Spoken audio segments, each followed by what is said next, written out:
A blessed day to all transformational leaders, educators, and teachers. I am Mark Nathaniel G. Pascual, Teacher 3 of Parada National High School.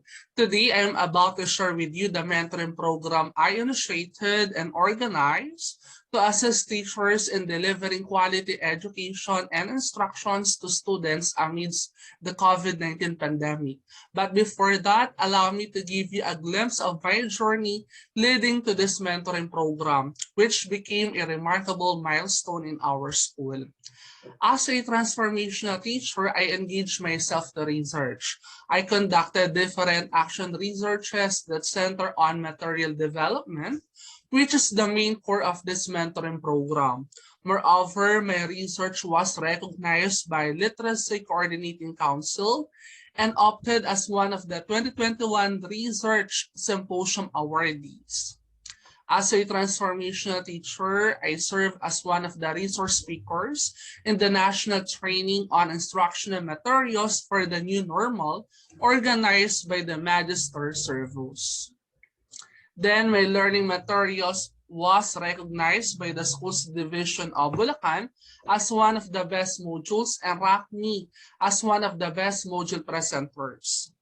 Lastly, as a transformational teacher, you should be an author of a book that will help Filipino students empower their skills. Summing up, this priceless undertakings qualified and inspired me to serve as the LAC coordinator to hold a relevant mentoring program for my teachers. My skills and research and material development led me to develop a mentoring program that centers on material development amidst the new normal.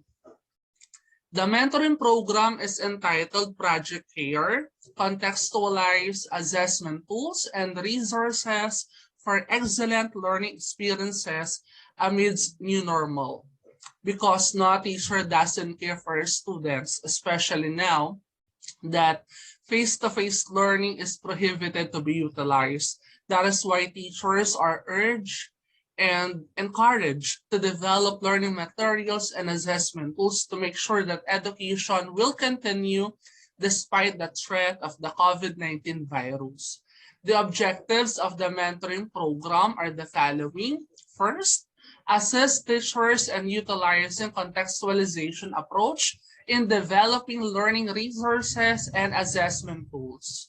Second, produce different contextualized learning resources and assessment tools anchored on the most essential learning competencies. And lastly, assess the positive implication or impact of the learning materials and assessment tools. To achieve the stipulated objectives, I utilized the CIPOO framework. Aside from the fact that this program generally aimed to mentor teachers on the latest trend in material development, it is also aimed to produce quality learning materials that can be used by students not only in our school, but also in our division or in the region. That is why there's an output and outcome.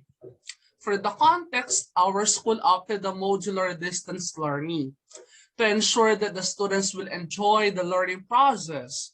Incorporating contextualization approach in the material process is advisable to be used. And contextualization approach is stipulated in the Republic Act 10533.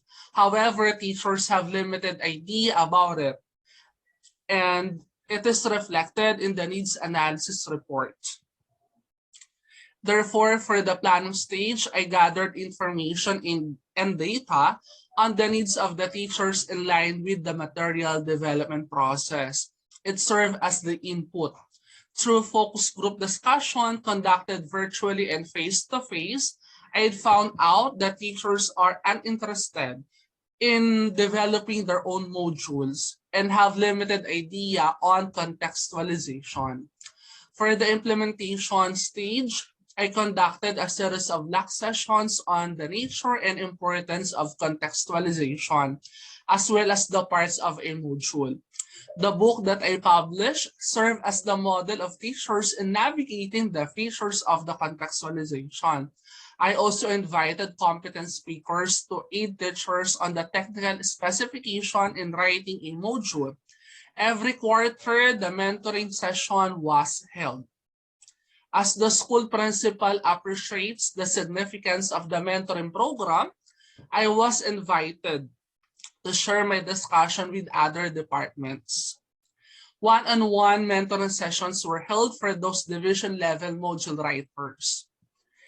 As the main output of this mentoring program, our school has competent module writers and produced many quality modules which were subjected to the virtual field testing demonstration organized by the school's division of Bulacan. For the outcome, teachers became deeply engaged in material development and innovation.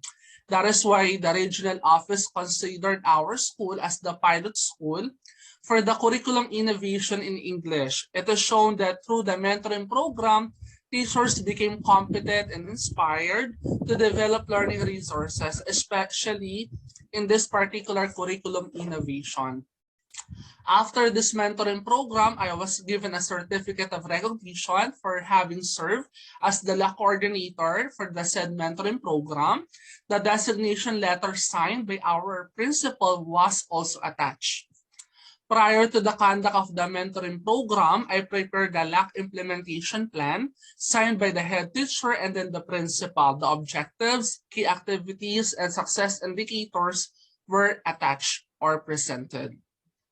The mentoring tool is also presented and serve as the guide in ensuring that the proper conduct of the mentoring program.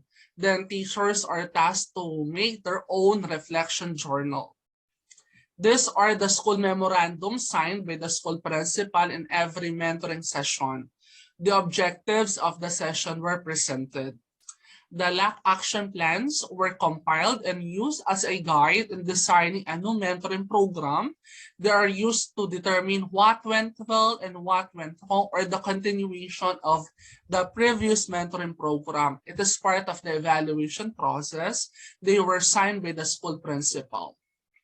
In every mentoring session, an accomplishment report was made and signed by the school principal for documentation purposes. A series of mentoring programs and evaluation activities of learning modules were held.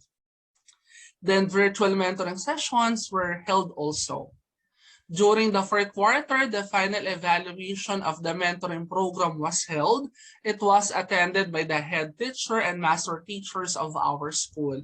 It was noted that our school produced many learning resources which were recommended for division use. Furthermore, I and our master teacher were invited to serve as the technical heads for a regional webinar on curriculum innovation and opted our school as the pilot school for that innovation, wherein teachers will be tasked to develop different contextualized grammar drills. The mentoring program held is valued as it leads teachers to another undertaking. This is the evaluation and validation process initiated by the SDO Bulacan to assess the output of the mentoring program, which are the newly developed learning modules. It was attended by all teacher writers and validators. As I end my presentation, may this mentoring program inspire you to initiate more relevant programs that will strengthen your teacher skills and will have a significant impact on students' performance and achievement. As transformational leaders and teachers, let us work together to build a culture of mentorship and innovation that will propel our educational system to a new heights. Have a nice and safe day ahead.